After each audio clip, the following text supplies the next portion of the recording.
Fear, vanity, revenge, and silly jokes. March turned into April, and April turned into May.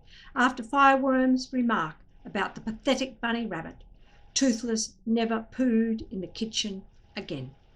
But Hiccup hadn't made any further progress in training him. It was still raining, but it was a warm rain. The wind was blowing, but it was a less furious wind. It was just about possible to stand upright. The gulls' eggs were hatching on the rocks, and the parent gulls dive-bombed Hiccup and Fishlegs when they came to the long beach to practice. "Kill, Horrorcow, kill," said Fishlegs to Horrorcow, who was calmly perched on his shoulders. "You could have that black-backed gull for breakfast. He's barely half your size. Honestly, Hiccup, I give up. I don't know how I'm going to pass the hunting section of this test. Horrorcow just doesn't have the killer instinct. She'll never survive in the wild." Hiccup laughed loudly. "You think you've got problems? Toothless and I are failing right from the beginning. The basic obedient commands, the retrieval, the compulsory exercises, the hunting, the lot."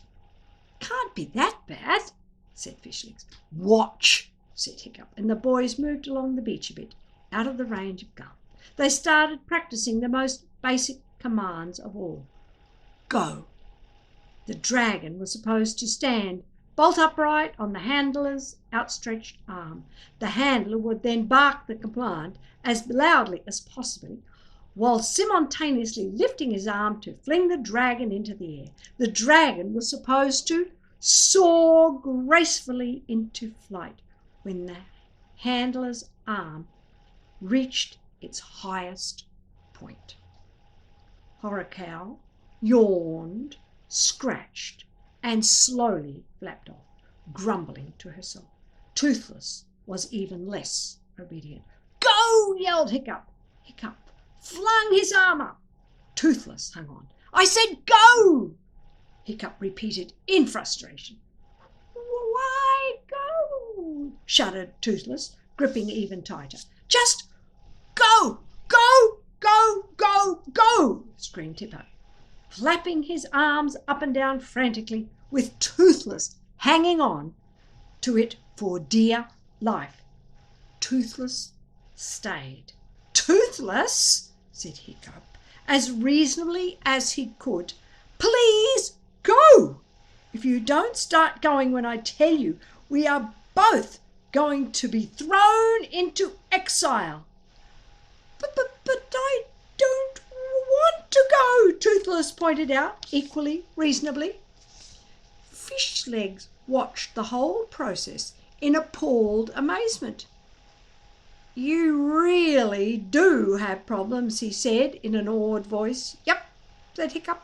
He finally managed to uncurl Toothless's claws, which had relaxed their grip for a second, and push him off. Toothless landed on the sand with a squeal of outrage and immediately attached himself to Hiccup's leg, getting a good grip on the sandals with his talons and wrapping his wings around Hiccup's calf.